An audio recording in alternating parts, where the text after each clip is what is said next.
Welcome back to Nick Lenz Comic Corner, Classic Lesson Non Classics.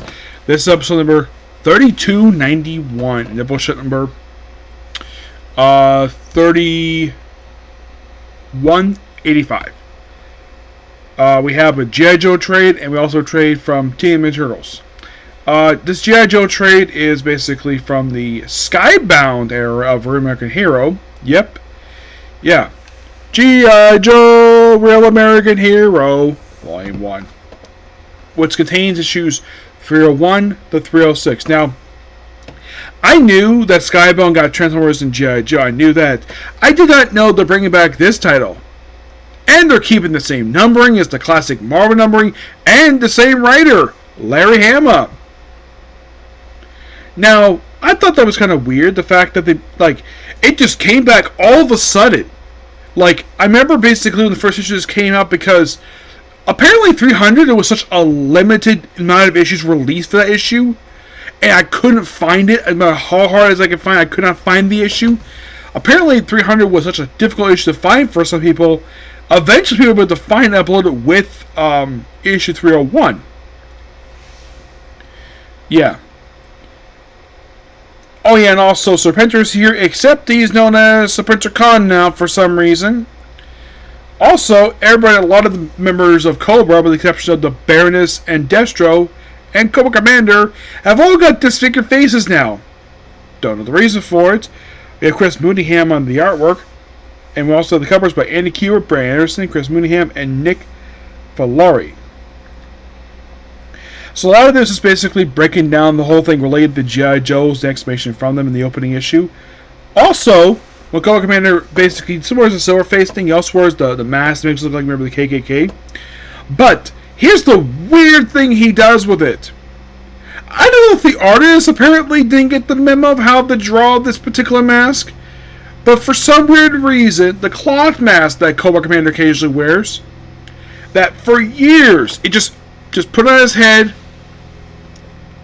For some reason, they decided to have him tuck the bottom part into his collar. I'm like, why? It makes no freaking sense. Yeah, it's definitely Cobra Commander, but it looks weird. And a lot of these issues basically just people get reintroduced to basically G.I. Joe. Storm Shadow is basically part of G.I. Joe. Not Cobra, G.I. Joe. And most of them bring up Cobra Island, which they do in fact finally destroy the damn place. And there are survivors, and they're all disfigured. Also, Serpentor has got basically facial hair now. Yep.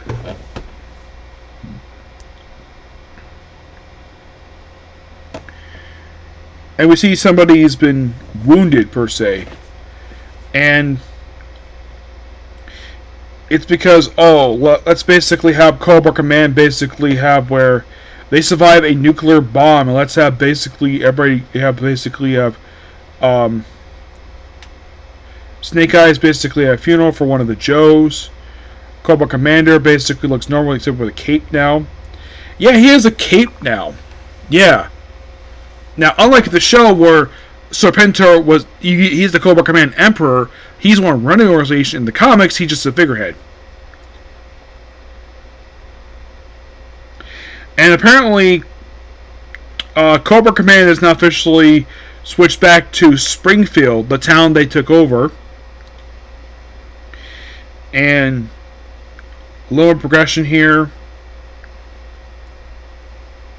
And look, here's Serpentor. We look at his face here, like, wait, is that Smashed in Blood? No, that's Serpentor. No joke, that is definitely Serpentor. It's definitely Serpentor. As a matter of fact, it looks like Smashed in Blood. He does pop up in the book, except he wears a mask now. Yes, for some reason, some members of the Cobra organization now wear masks now for some weird reason. I don't really know the reason for this. We do have a lot of the other familiar Joes here. Of course, Duke is here, obviously, who actually turned on commission for reasons. We also have Jinx here. And I can clearly tell that is Jinx, given the fact that the outfit. Though for some reason she's not referred to as Jinx here, despite the fact that clearly is Jinx.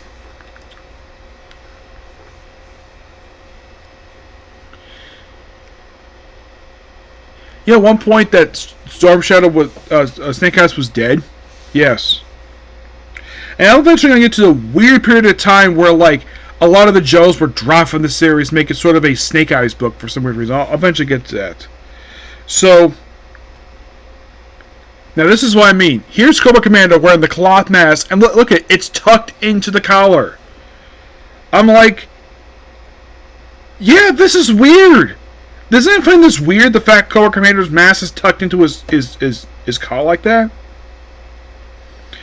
Basically, lots of action here per se, but it's an excellent book. I do got to hand Larry him, but he has not lost his touch. It just the artwork is basically a bit more to be desired for some people, but it's definitely good. Yep. And I'm gonna give the book roughly a 9 out of 10. Next up we have is Teenage Mutant Ninja Turtles: The Last Ronin, Lost Years, written by Kevin Eastman and Tom Waltz.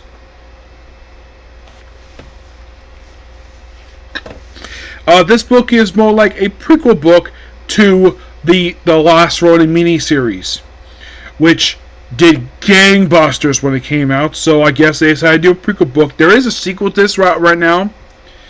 Now this book contains the Lost Years miniseries, which is roughly 5 issues plus the Last Ronin Lost Day special. Mostly put for this book.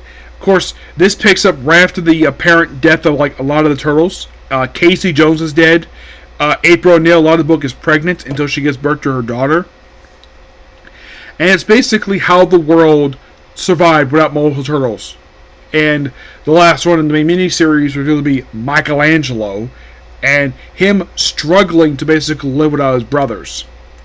And this is basically the kind of explores that period of time of how he deals with going to fights and trying to kill people. But overall, it's a fantastic book. I do recommend checking it out. I give the book a 10 out of 10. It's purely amazing. You would think, basically, that since a lot of Turtles, my YouTube channel, that I am pretty much almost running out of books to review, especially on this app.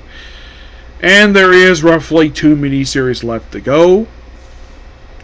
There's a crossover with Stranger Things, and there's a crossover with Street Fighter. And there's Samurai Cartoon, but I'm not worried about that one. But those 2 are the ones left to go, aside from that and Samurai Cartoon, because they never released any more Turtles on that. One thing I would love to continue reviewing is Volume 1, The Mirage Run. I would love to review that. And I have reviewed almost all of the IDW miniseries that they have released. Yes.